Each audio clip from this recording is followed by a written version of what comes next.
ഒരു കഷ്ണം മീൻ വറുത്തതുണ്ടെങ്കിൽ ചോറൊക്കെ ഷടേന്ന് പറഞ്ഞ് തീരും. അപ്പോൾ നമുക്കൊരു ഫിഷ് ഫ്രൈ റെസിപ്പി നോക്കിയാലോ? ഒരു പാൻ എടുത്ത് അതിലേക്ക് ഓയിൽ ആഡ് ചെയ്യുക.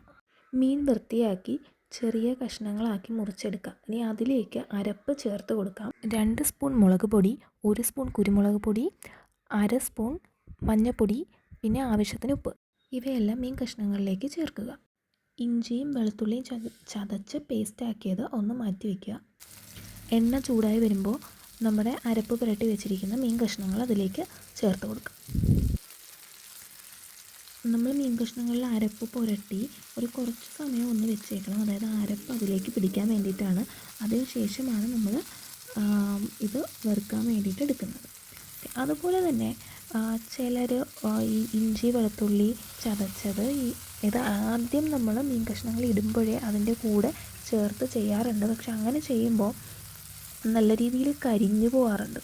കരിഞ്ഞു പോകുമ്പോഴത്തേന് നമുക്ക് തന്നെ നമ്മുടെ ആരോഗ്യ പ്രശ്നങ്ങൾ ഉണ്ടാക്കാൻ സാധ്യതയുണ്ട്. അതുകൊണ്ട് നമ്മളിതിനെ ഒന്ന് മറിച്ചിട്ടതിന് ശേഷം ഇതിലേക്ക് ഇഞ്ചി വെളുത്തുള്ളി പേസ്റ്റ് ചേർത്ത് കൊടുക്കുന്നതാണ് നല്ലത്. ഞാനിപ്പോൾ അങ്ങനെ ചെയ്തിരിക്കുന്നത്. അങ്ങനെ ചേർത്ത് കൊടുക്കുമ്പോൾ ഇത് നല്ല രീതിയിൽ കരിഞ്ഞു പോകത്തില്ല. അതായത് നമ്മുടെ ആ മീനിൻ്റെ ഒരു ഭാഗം വെന്ത് അത് നല്ല രീതിയിലൊന്ന് മൊരിഞ്ഞ് വരാൻ എടുക്കുന്ന അത്രയും സമയം മാത്രമേ ഇത് നമ്മുടെ പാനിൽ കിടക്കുന്നുള്ളൂ.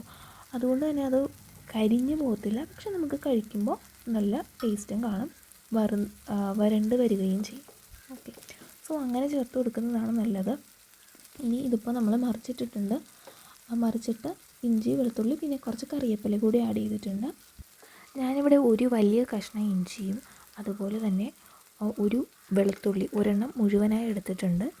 ഇഞ്ചിയും വെളുത്തുള്ളിയും നിങ്ങളുടെ ഇഷ്ടം അനുസരിച്ച് നിങ്ങൾക്ക് എടുക്കാവുന്നതാണ്. അതായത് നമുക്കിപ്പം കുറച്ച് കൂടുതൽ ഇഷ്ടമുള്ളവരാണെങ്കിൽ അതിങ്ങനെ ഒരു ക്രിസ്പിനെസ് അതിനകത്ത് കിടക്കുമ്പോൾ അതെടുത്ത് കഴിക്കാൻ ഇഷ്ടമുള്ളവരാണെങ്കിൽ കുറച്ച് കൂടുതൽ ആഡ് ചെയ്യാം എന്ന് കരുതി ഒരുപാട് ആഡ് ചെയ്യരുത്. അതൊരു നമുക്ക് ചിലപ്പോൾ ടേസ്റ്റ് ഭയങ്കരമായിട്ട് കൂടി നിൽക്കും. അതുകൊണ്ട് ഒരു പരുവത്തിന് നമുക്ക് ആഡ് ചെയ്യാം.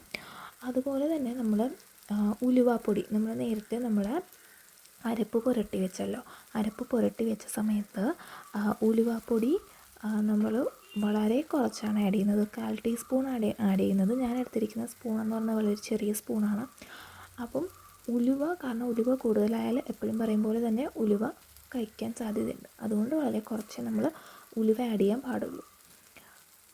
ഇനി ഇത് ഒന്ന് വെന്ത് വരട്ടെ. നമ്മുടെ ഒരു സൈഡ് ആയിട്ടുണ്ട്.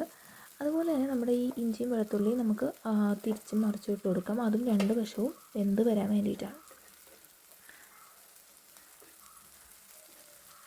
ഓൾമോസ്റ്റ് മൊത്തത്തിലൊന്ന് മൂത്ത് വന്നിട്ടുണ്ട്. ഇനി നമുക്ക് എല്ലാം കൂടി ഒന്ന് യോജിപ്പിച്ചിട്ട് അതിനെ ഒന്ന് ഏതെങ്കിലുമൊക്കെ ഭാഗം അതായത് വെന്ത് വരാതെയോ അല്ലെങ്കിൽ മൊരിഞ്ഞു വരാതെയോ ഉണ്ടെങ്കിൽ അതിനെ ഒന്ന് നമുക്ക് തിരിച്ച് മറിച്ച് ഇട്ട് അതിനൊന്ന് പൊരിച്ചെടുക്കാം. അതുപോലെ തന്നെ നമ്മുടെ കഷ്ണങ്ങൾ മാത്രമല്ല നമ്മുടെ ഇഞ്ചിയും വെളുത്തുള്ളിയും കൂടി നമ്മൾ നോക്കണം. ഇവിടെ നമ്മുടെ ഫിഷ് ഫ്രൈ റെഡി ആയിട്ടുണ്ട്. ഇനി ഒരു പാത്രം എടുത്ത് അതിലേക്ക് കുറച്ച് സവാള ആഡ് ചെയ്യുക. അതിനുശേഷം നമ്മുടെ ഫിഷ് ഫ്രൈ നമ്മൾ ചെയ്ത് വെച്ചിരിക്കുന്ന ഫ്രൈ ഒന്നൊന്നായി ആഡ് ചെയ്യും. ഞാനിവിടെ ഒരു സവാളയാണ് എടുത്തിരിക്കുന്നത്. മുന്നേ തന്നെ ഒരു സവാള എടുത്ത് അരിഞ്ഞ് മാറ്റി വെച്ചിട്ടുണ്ടായിരുന്നു. ഇനി നമുക്ക് ഫിഷ് ഫ്രൈ ആഡ് ചെയ്ത് കൊടുക്കാം. കുറച്ച് ഫിഷ് ഫ്രൈ മൊത്തത്തിൽ ആഡ് ചെയ്യരുത്, ഒരു ലേശം ആഡ് ചെയ്യുക. എന്നിട്ട് ഇത് ആഡ് ചെയ്തതിന് ശേഷം ഇതിൻ്റെ മുകളിലായിട്ട് വീണ്ടും കുറച്ച് സവാള കഷ്ണങ്ങൾ അരിഞ്ഞു വെച്ചിരിക്കുന്നത് അതിലേക്ക് വിതറി കൊടുക്കാം.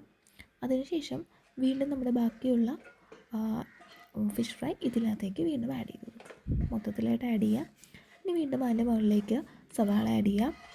ഇങ്ങനെ നമുക്ക് അതൊന്ന് റെഡിയാക്കി എടുക്കാം. ഈ സവാള ഇങ്ങനെ നമ്മൾ ലെയറായിട്ട് ആഡ് ചെയ്യുന്നതിൻ്റെ പ്രത്യേകത എന്താണെന്ന് വെച്ചാൽ നമ്മളത് നമ്മുടെ ഫ്രൈ നമ്മൾ എടുക്കുന്ന സമയത്ത് ഏത് ഭാഗത്തു നിന്ന് എടുത്താലും നമുക്ക് ആ സവാള കിട്ടും. അതുപോലെ അതിൻ്റെ ഒരു ടേസ്റ്റ് മൊത്തത്തിലൊന്ന് അതിൽ ഏത് ഭാഗത്തു നിന്ന് എടുത്താലും മൊത്തത്തിൽ അതിൽ കാണും. അല്ല നമ്മൾ മുകളിൽ മാത്രം ആഡ് ചെയ്ത് കഴിഞ്ഞാൽ എന്താ പറ്റുകയെന്ന് വെച്ചാൽ ആ ഒരു ഭാഗത്തു നിന്ന് എടുക്കുമ്പോൾ മാത്രം നമുക്ക് സവാള കിട്ടും, പിന്നെ സവാള ഒന്നും കാണത്തില്ല.